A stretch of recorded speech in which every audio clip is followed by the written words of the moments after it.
नमस्कार। 10 मार्च को होने वाली आरएससीईटी परीक्षा की तैयारी के लिए पार्ट 13 के हमारे इस वीडियो में आपका हार्दिक स्वागत है। प्रश्न नंबर 1, निम्न में से कौन सा एक ऑप्टिकल इनपुट डिवाइस है जो कागज पर पेंसिल द्वारा लिखी गई जानकारी को स्कैन करता और पढ़ता है? जॉयस्टिक, ओएमआर, माउस या फिर कीबोर्ड? तो इसमें सही उत्तर है बी, ओएमआर। ओएमआर की फुल फॉर्म होती है ऑप्टिकल मार्क रीडर। यहाँ पे देख सकते हैं स्क्रीन पर जिस प्रकार की आपको ये ओएमआर सीट दिखाई दे रही है, आपने कभी एग्जाम में भरी होगी इस प्रकार की ओएमआर सीट। तो ये जो ओएमआर सीट होती है इसको चेक करने के लिए ओएमआर मशीन का प्रयोग करते हैं, ऑप्टिकल मार्क रीडर का प्रयोग किया जाता है। ठीक है, इसके द्वारा जो गोले भरे जाते हैं वो पेन या पेंसिल से। अभी जैसे यहाँ पे लिखा हुआ पेंसिल, तो इसका मतलब ये नहीं है कि केवल पेंसिल से ही भरे जाते हैं, पेन से भी अपन भरते हैं। तो पेन पेंसिल से जो गोले किए जाते हैं उनको चेक करने के लिए ओएमआर मशीन काम में ली जाती है। अगला प्रश्न नंबर 2, किस टूल का प्रयोग करके चयनित भाग को अपने स्थान से हटाकर क्लिपबोर्ड मेमोरी में भेज सकते हैं? कॉपी, कट, अनडू या फिर रीडू? तो इसमें सही उत्तर है बी। प्रश्न को एक बार अच्छे से समझ लेना है, समझ में आ जाएगा। जब हम किसी भाग को सेलेक्ट करके कट करते हैं तो कट किया हुआ भाग क्या होता है, अपनी जगह से हट जाता है और हट कर कहाँ चला जाता है, क्लिप बोर्ड मेमोरी के अंदर चला जाता है। और जब हम किसी दूसरे स्थान पे पेस्ट करते हैं तो वो जो भाग क्लिप बोर्ड मेमोरी में था वो उस जगह पे पेस्ट हो जाता है, जहाँ से हमने कट किया है उस जगह से हटकर जहाँ पेस्ट करते हैं वहाँ आ जाता है। ठीक है, कॉपी करते हैं तो क्या होता है, वो भाग वहाँ पे भी मौजूद होता है और जहाँ पे हम कॉपी करते हैं जहाँ पे हम पेस्ट करते हैं वहाँ पे भी चला जाता है। अंडू का मतलब क्या होता है, जो भी कार्य हमने किया है उससे एक स्टेप वापस पीछे जाने के लिए अंडू का प्रयोग करते हैं। अंडू की शॉर्टकट कुंजी क्या होती है, Ctrl+Z। और रीडू करने से क्या होता है, जितने हम अंडू किए हैं, जितनी बार हम पीछे गए हैं उनको वापस लाने के लिए अंडू का प्रयोग किया जाता है। शॉर्टकट कुंजी Ctrl+Y।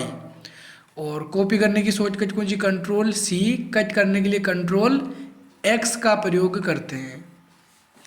अगला प्रश्न नंबर 3, MS वर्ड 2010 में सबसे नीचे की क्षैतिज पट्टी है जिसमें पृष्ठ संख्या, शब्द गणना आदि जैसे कई विकल्प हैं।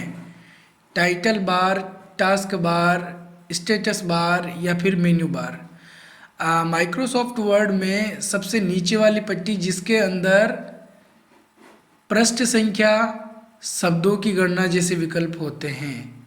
देखो वैसे तो नॉर्मली सबसे नीचे वाली जो पट्टी होती है वो टास्क बार कहलाती है, लेकिन टास्क बार के अंदर जितने पेज हमने ओपन कर रखे हैं उतने पेजों की संख्या, कितने शब्द टाइप कर रखे हैं वो सब पता नहीं चलते हैं। तो वो सब हमको कहाँ पे पता चलता है, स्टेटस बार पे। अब इसको सबसे नीचे वाली पट्टी इसलिए बोला गया है क्योंकि जब हम कोई विंडो ओपन करते हैं, जैसे माइक्रोसॉफ्ट वर्ड विंडो ओपन कर ली, तो वर्ड विंडो की सबसे नीचे वाली जो पट्टी होती है वो होती है स्टेटस बार। और सबसे नीचे वाली जो पट्टी होती है, विंडो की बात नहीं कर रहे हैं, वर्ड विंडो की बात नहीं कर रहे हैं, सबसे नीचे वाली पट्टी वो होती है टास्क बार। ठीक है, तो अगर ये पूछा जाता है कि सबसे नीचे वाली पट्टी कौन सी है तो वो कौन सी है, टास्क बार है। लेकिन टास्क बार में पेज संख्या और शब्दों की संख्या वगैरह नहीं होती है। नेक्स्ट प्रश्न नंबर 4, किसी एप्लीकेशन सॉफ्टवेयर में खुले हुए डायलॉग बॉक्स को बंद करने के लिए कौन सी कुंजी का प्रयोग करते हैं? प्रश्न को एक बार अच्छे से समझना है। किसी एप्लीकेशन सॉफ्टवेयर में, जैसे हमने मान लो नोट पैड ओपन कर लिया हो, माइक्रोसॉफ्ट वर्ड ओपन कर लिया हो, तो उसके अंदर खुले हुए डायलॉग बॉक्स, यानी कि माइक्रोसॉफ्ट वर्ड तो ओपन है, उसके अंदर और डायलॉग बॉक्स ओपन हो रखा है, तो उसको बंद करने के लिए कौन सी कुंजी का प्रयोग करते हैं? एंटर, बैक स्पेस, स्पेस या फिर एस्केप? तो इसका सही आंसर है डी, एस्केप। कीबोर्ड में सबसे ऊपर लेफ्ट साइड के अंदर आप देखेंगे ESC नाम का एक बटन होता है, इसी को ही फुल रूप में एस्केप कहा जाता है। अब डायलॉग बॉक्स क्या होता है, जैसे हमने माइक्रोसॉफ्ट वर्ड ओपन कर लिया, उसमें हम कोई फाइल सेव कर रहे हैं, तो सेव करने वाली वो जो विंडो होती है उसी को डायलॉग बॉक्स बोलते हैं। जैसे हमको कोई फाइल ओपन करनी है तो इसके लिए कंट्रोल ओ बटन दबाते हैं, तो जो बॉक्स ओपन होता है उसी को ही डायलॉग बॉक्स कहा जाता है। तो अगर आपने सेव ओपन किया है तो आपको पता होगा कि किस प्रकार का बॉक्स ओपन होता है।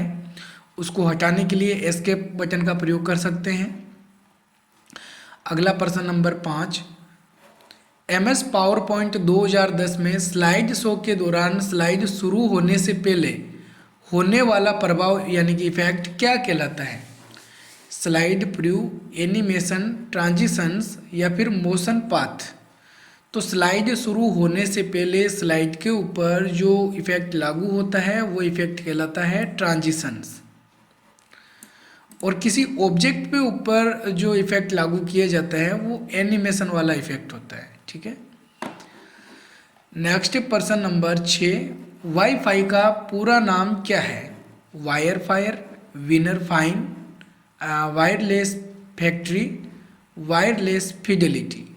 तो वाईफाई की फुल फॉर्म होती है वायरलेस फिडेलिटी। ये प्रश्न आपको अच्छे से ध्यान में रखना है, कई बार एग्जाम में पूछा जाता है। अगला प्रश्न नंबर 7, इनमें से कौन सा उपकरण आउटपुट है? माइक्रोफोन, वेबकैम, प्रिंटर या फिर टच पैड? तो सही उत्तर है सी, प्रिंटर। प्रिंटर आउटपुट होता है। सॉफ्ट कॉपी या हार्ड कॉपी, कौन सा आउटपुट प्रदान करता है? हार्ड कॉपी आउटपुट प्रदान करता है। माइक्रोफोन एक इनपुट डिवाइस होता है जिसके माध्यम से हम आवाज़ इनपुट कर सकते हैं। वेबकैम कंप्यूटर से जो कैमरा कनेक्ट होता है उसी को ही वेबकैम कहा जाता है। आपने देखा होगा लैपटॉप के अंदर डिफ़ॉल्ट, ज़्यादातर लैपटॉप के अंदर ऑलरेडी वेबकैम लगा हुआ होता है। टच पैड, लैपटॉप में माउस की जगह पे टच पैड वाला ऑप्शन दे रखा होता है जिसके द्वारा अपन माउस पॉइंटर को नियंत्रित कर सकते हैं। अगला प्रश्न नंबर 8, प्रिंट करने की शॉर्टकट कुंजी क्या है?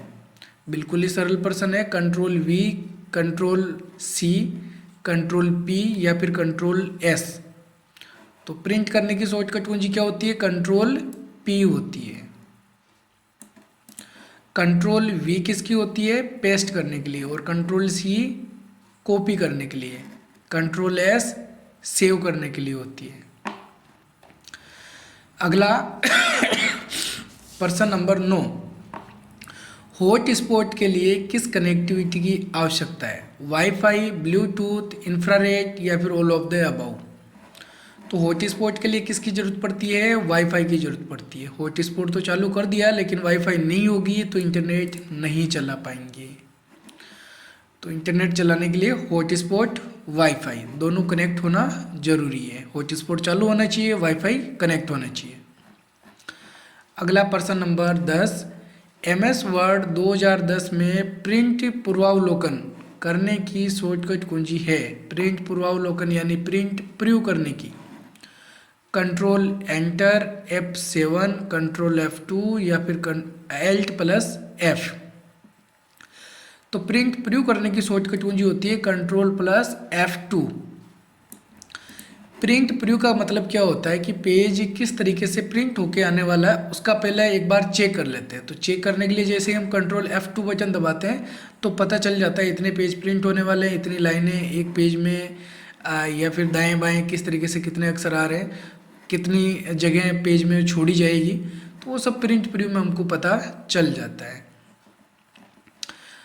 नेक्स्ट है प्रश्न नंबर 11, एक वह स्थान जहां भेजे गए ईमेल को रखा जाता है। देखिए भेजे गए ईमेल, यहाँ पे प्रश्न थोड़ा कन्फ्यूजन करने वाला है। एक तो प्राप्त किए गए ईमेल, एक भेजे गए ईमेल, ये थोड़ा सा अच्छे से समझ आना है। ठीक है, एक तो प्राप्त करना होता है और एक भेजना होता है। इनबॉक्स, सेंट, ड्राफ्ट या फिर ट्रेस। तो हमने अगर किसी व्यक्ति को भेजे हैं तो वो किस में सेव रहेंगे? भेजे गए में, यानी कि सेंट के अंदर। ठीक है, और अगले वाले किसी व्यक्ति ने भेजे हैं तो हमारे पास में कहाँ पे सेव रहेंगे? इनबॉक्स में, है ना। अगले वाले व्यक्ति ने हमको भेजा है तो इसका मतलब हमको क्या हुआ है? प्राप्त हुआ है ना। तो यहाँ पे अगर पूछा जाता है कि प्राप्त किए गए मेल तो हम क्या ऑप्शन चुनते हैं? इनबॉक्स चुनते हैं। आगे समझ में? ठीक है, ड्राफ्ट के अंदर कौन सी मेल रहती है? अधूरी मेल है जो अभी तक हमने भेजी नहीं है, लेकिन बनाई जरूर है भेजने के लिए, या कंपोज पे क्लिक करके कुछ लिखा जरूर है। ट्रैश के अंदर कौन सी मेलें रहती है? जिन मेलों को हमने डिलीट कर दिया है, और कितने दिनों तक? 30 दिनों तक। अगला प्रश्न नंबर 12, इनमें से कौन सा स्टोरेज डिवाइस नहीं है? ठीक है, pen drive, compact disc, magnetic tape या फिर स्पीकर। तो सही उत्तर क्या है? D, speaker. स्पीकर एक आउटपुट उपकरण होता है, इसके द्वारा कोई डेटा सेव करके नहीं रखा जाता है। पेन ड्राइव तो आप लगभग सभी जानते ही होंगे कैसा होता है। कॉम्पैक्ट डिस्क, आप लोगों ने कॉम्पैक्ट डिस्क भी देखी होगी। इसको कॉम्पैक्ट डिस्क के नाम से कम और सीडी के नाम से ज़्यादा जानते हैं, है ना। आपने देखी होगी सीडी डीवीडी, तो सीडी की फुल फॉर्म होती है कॉम्पैक्ट डिस्क। मैग्नेटिक टेप, तो ये भी आपने देखी होगी। मैग्नेटिक टेप चौकोर बॉक्स की होती है, और चौकोर बॉक्स के अंदर रील लपेटी हुई होती है। पुराने ज़माने में गाने रिकॉर्ड करने के लिए रील वाली वो जो टेप काम में लेते थे, उसी को ही मैग्नेटिक टेप बोलते हैं। आजकल मैग्नेटिक टेप का प्रयोग बहुत ही कम, लगभग ना के बराबर यूज किया जा रहा है। तो क्योंकि ये भी एक स्टोरेज डिवाइस पहले थी, अभी भी है, लेकिन काम में नहीं ली जाती है ज़्यादातर। ठीक है, अगला प्रश्न नंबर 13, माइक्रोसॉफ्ट एक्सेल 2010 में फिल्टर लगाने के लिए किस शॉर्टकट कुंजी का प्रयोग करते हैं? Control F, control shift F, control shift O या फिर कंट्रोल शिफ्ट L। तो सही उत्तर है इसमें डी, कंट्रोल शिफ्ट L कुंजी का प्रयोग करते हैं फिल्टर लागू करने के लिए। ठीक है, फिल्टर का मतलब होता है डेटा को कौन सा डेटा हम देखना चाहते हैं, कौन सा हाइड करके रखना चाहते हैं, तो वो सारा कार्य फिल्टर के द्वारा किया जा सकता है। डेटा को सॉर्टिंग कर सकते हैं, फिल्टर कर सकते हैं। ठीक है, तो डेटा में इस प्रकार की बहुत सारी प्रोसेसिंग करने के ऑप्शन हमको एक्सेल के अंदर मिलते हैं। अगर सेम ही कैटेगरी का कोई डेटा होता है और हमको वही डेटा देखना है, तो हम फिल्टर वाला टूल लागू करके डेटा को देख सकते हैं। अगर आपने भी एक्सेल में अभी तक फिल्टर टूल का यूज नहीं किया है, तो एक बार टूल का यूज करके ज़रूर देखें। अगला प्रश्न नंबर 14, स्लाइडों से मिलकर बनने वाली फाइल क्या कहलाती है? डॉक्यूमेंट, प्रेजेंटेशन, वर्कबुक या फिर डेटाबेस। तो जो फाइल स्लाइडों से मिलकर बनती है उसको हम बोलते हैं प्रेजेंटेशन। क्या बोलेंगे? प्रेजेंटेशन। प्रेजेंटेशन फाइल किससे मिलकर बनती है? स्लाइडों से। और वर्कबुक फाइल किससे मिलकर बनेगी? सीटों से। माइक्रोसॉफ्ट एक्सेल में जो सीटें होती है, जिसको हम वर्क सीट या स्प्रेड सीट बोलते हैं, और पेजों से मिलकर जो फाइल बनेगी वो डॉक्यूमेंट कहलाएगी। नेक्स्ट प्रश्न नंबर 15, निम्न में से सिस्टम सॉफ्टवेयर का भाग नहीं है। कौन सा सिस्टम सॉफ्टवेयर नहीं है? Device driver, operating system, browser या फिर लैंग्वेज ट्रांसलेटर। तो सही उत्तर है इसमें सी, ब्राउज़र। ब्राउज़र क्या होता है? एक एप्लीकेशन सॉफ्टवेयर होता है। सॉफ्टवेयर कितने प्रकार के होते हैं? 2 प्रकार के होते हैं। कौन कौन से? सिस्टम सॉफ्टवेयर और एप्लीकेशन सॉफ्टवेयर। ठीक है, तो इसमें ये जो ब्राउज़र है वो एप्लीकेशन सॉफ्टवेयर होता है, सिस्टम सॉफ्टवेयर नहीं होता है। अगला प्रश्न नंबर 16, विंडोज़ 10 में डेस्कटॉप पर टास्क बार कहाँ होती है? टॉप, बॉटम, लेफ्ट या फिर राइट साइड में? तो टास्क बार हमेशा कहाँ होती है? सबसे नीचे की तरफ होती है, यानी कि बॉटम में होती है। चाहे तो विंडो 10 यूज कर रहे हैं, चाहे विंडो 7 यूज कर रहे हो, चाहे एक्सपी यूज कर रहे हो, टास्क बार कहाँ है? सबसे नीचे की तरफ है। तो सबसे नीचे वाली पट्टी टास्क बार कहलाएगी। अगला प्रश्न नंबर 17, MS पेंट में बनने वाली फाइल को क्या कहा जाता है? पेंटिंग में जो फाइल बनती है इसको क्या बोलते हैं? Document file, text file, word file या बिटमैप इमेज? तो जो फाइल पेंटिंग में बनती है उसको बोलते हैं बिटमैप इमेज। और बिटमैप इमेज का जो फाइल एक्सटेंशन नेम है वो होता है .bmp या फिर .dib। ठीक है, अगला प्रश्न नंबर 18, नया जीमेल संदेश लिखने के लिए कौन सा विकल्प चुनते हैं? अगर किसी व्यक्ति को ईमेल भेजना है तो कौन सा विकल्प चुनते हैं? इनबॉक्स, ड्राफ्ट, कंपोज या फिर स्पैम? कौन सा होगा? कंपोज। अगला प्रश्न नंबर 19, निम्न में से कौन सा ब्राउज़र नहीं है? ब्राउज़र किसे बोलते हैं? एक ऐसा सॉफ्टवेयर जिसमें इंटरनेट चलाया जाता है। तो कौन सा ब्राउज़र नहीं है जिसमें इंटरनेट नहीं चलेगा? सॉफ्टवेयर होना चाहिए। गूगल, मोजिला फायरफॉक्स, सफारी या फिर ओपेरा। तो ध्यान में रखना, प्रश्न थोड़ा सा कंफ्यूज करने वाला है। कंफ्यूज क्यों करेगा? क्योंकि यहाँ पे लिखा हुआ गूगल। आपने गूगल, गूगल क्रोम, ये दो नाम सुने होंगे। तो गूगल क्या होता है? एक सर्च इंजन होता है। और गूगल क्रोम क्या होता है? एक ब्राउज़र होता है। ठीक है, यहाँ पे पूछा है कौन सा ब्राउज़र नहीं है, तो गूगल ब्राउज़र नहीं है। गूगल क्या है? सर्च इंजन है। ठीक है, मोजिला फायरफॉक्स ब्राउज़र होता है, सफारी ब्राउज़र होता है, ओपेरा भी ब्राउज़र होता है। अगला प्रश्न नंबर 20, किस एप्लीकेशन सॉफ्टवेयर का प्रयोग पीडीएफ फाइल को देखने के लिए किया जाता है?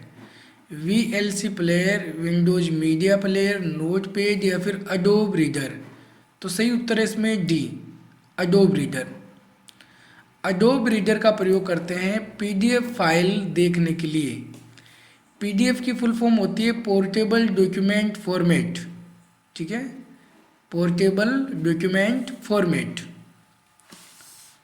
तो ठीक है, ये थे आज के हमारे 20 महत्वपूर्ण प्रश्न उत्तर। उम्मीद है आपको पसंद आए होंगे। पसंद आए तो वीडियो को लाइक और हमारे चैनल RSIT गुरुजी को सब्सक्राइब जरूर करें। मिलेंगे एक और नई वीडियो में, तब तक के लिए जय हिंद, जय भारत।